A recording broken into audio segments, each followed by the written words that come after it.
మీతో మాట్లాడతాను. ఆయన మాట్లాడేది కూడా ఒకసారి వినండి మీరు. మనతోటి విశ్లేషకులు కృష్ణమూర్తి గారు ఉన్నారు.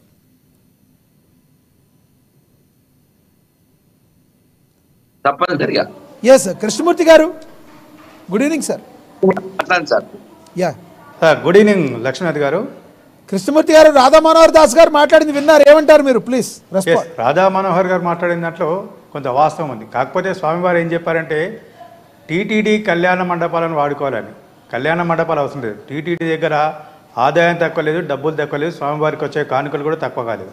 కాబట్టి రాష్ట్రంలో అనేక చోట్ల గోశాలలు ఉన్నాయి. ప్రైవేటు సంస్థలు వాటిని పోషిస్తూ ఉన్నారు, వాటిని నిర్వహిస్తూ ఉన్నారు. అదేవిధంగా కొన్ని సంస్థలు, కొంతమంది వ్యక్తులు గోశాలను ప్రోత్సహిస్తూ ఉన్నారు. వాటికి నిర్వహణకు కొంతమంది మనం చూడొచ్చు, సోషల్ మీడియాలో సామాజిక మాధ్యమాలలో వస్తూ ఉన్నాయి. గోశాలల నిర్వహణ కొరకు సహకరించండి, గడ్డి కోసం ఇవ్వండి, దాన కోసం ఇవ్వండి, పశువుల సంరక్షణ కోసం డబ్బులు ఇవ్వండి అని చెప్పేసి అడుగుతున్నారు అనేక రకాలు. కాబట్టి అట్లాంటి వాటిని, అంటే గోశాలన్నింటినీ కూడా రాష్ట్ర ప్రభుత్వం టీటీడీ హ్యాండ్ ఓవర్ చేసుకొని టీటీడీ ఆధ్వర్యంలో వాటిని నిర్వహించడం ద్వారా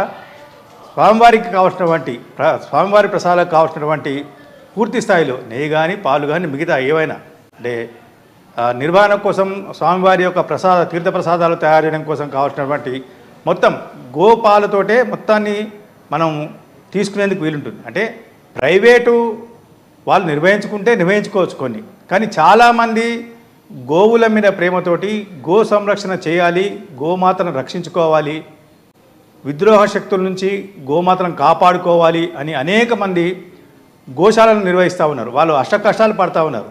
అనేక చోట్ల స్వామివారు చెప్పినట్టుగా గోవులను రోడ్ల మీద వదిలేస్తున్నారు కొంతమంది. వాటన్నింటినీ సంరక్షించి వాటిని పూర్తి స్థాయిలో పరిరక్షిస్తే స్వామివారి ప్రసాదం కావాల్సినటువంటి మొత్తం కూడా నెయ్యి తయారయ్యేందుకు అవకాశం ఉంటుంది. అదేవిధంగా సమాజంలో గోపాలకు విశిష్టత ఉంది. గోపాలకు చాలా వరకు డిమాండ్ ఉంది. కొన్ని చోట్ల గోవు పాలు దొరకట్లేదు. చిన్నపిల్లలకు కానీ, మిగతా అనారోగ్యం బారిన పడేటువంటి వాళ్ళ కోసం గోపాలు కావాలని దొరకట్లేదు. కొన్ని దొరికినా వాటి రేటుకు ఎక్కువగా ఉంది. కాబట్టి కొంత ధర కూడా సరళీకరణ జరుగుతూ ఉంది. పాల ఉత్పత్తులు పెరగడం ద్వారా, పాలు మార్కెట్లోకి అందుబాటులో రావడం ద్వారా ప్రజలకు కూడా ఉపయోగపడుతుంది. అంటే రెండు రకాలుగా, ఒకటి స్వామివారికి కావాల్సినటువంటి నెయ్యి లభిస్తూ ఉంది. అదేవిధంగా సమాజంలో పాల వినియోగం పెరిగి వాటి విశిష్టత పెరుగుతూ ఉంది. మనం చాలా మటుకు చూడొచ్చు, ఇదే సోషల్ మీడియాలో వస్తూ ఉన్నది. పాలు కూడా కల్తీ చేస్తూ ఉన్నారు, గేదె పాలైనా ఆవు పాలైనా కల్తీ చేస్తూ ఉన్నారు అని. అంటే ఆ గేదె పాలను కల్తీని కూడా ఆపచ్చు. ఆవు పాలు అందుబాటులోకి రావడం ద్వారా అనేక ఉపయోగాలు ఉంటాయి, ప్రజలకు ఉపయోగపడతా ఉంది. అదేవిధంగా చాలా వరకు టీటీడీలో అనేకమైనటువంటి అన్యమతస్తులు ఉన్నారు.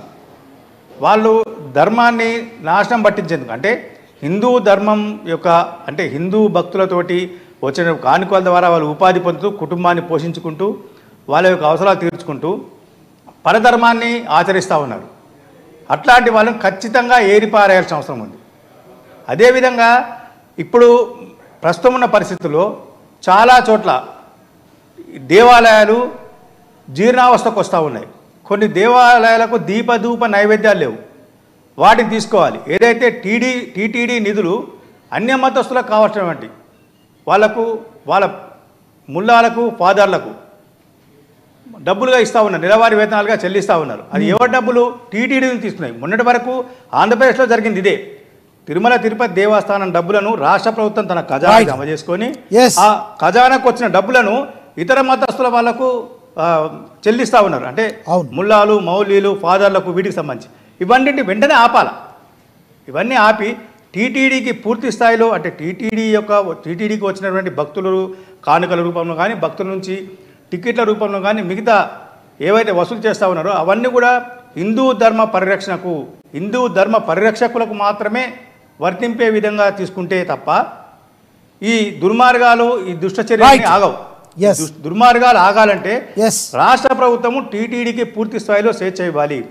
అన్నిటికన్నా ముఖ్యంగా పాలక వర్గంలో హిందూ ధర్మ పరిరక్షణకు పాటుపడే వాళ్ళకు మాత్రమే చోటు కల్పించాలి. రాజకీయ నాయకులకు, రాజకీయ నేతలకు చోటు అనేది ఉండకూడదు. చైర్మన్ కానీ, సభ్యులు కానీ, మిగతా వాళ్ళు. అప్పుడే టీటీడీ యొక్క పవిత్రత పెరిగే అవకాశం ఉంది. భక్తుల్లో టీటీడీ పైన వెంకటేశ్వర స్వామి యొక్క కరుణా కటాక్షాల ఖచ్చితంగా మనకు ఉంటాయి. Yes.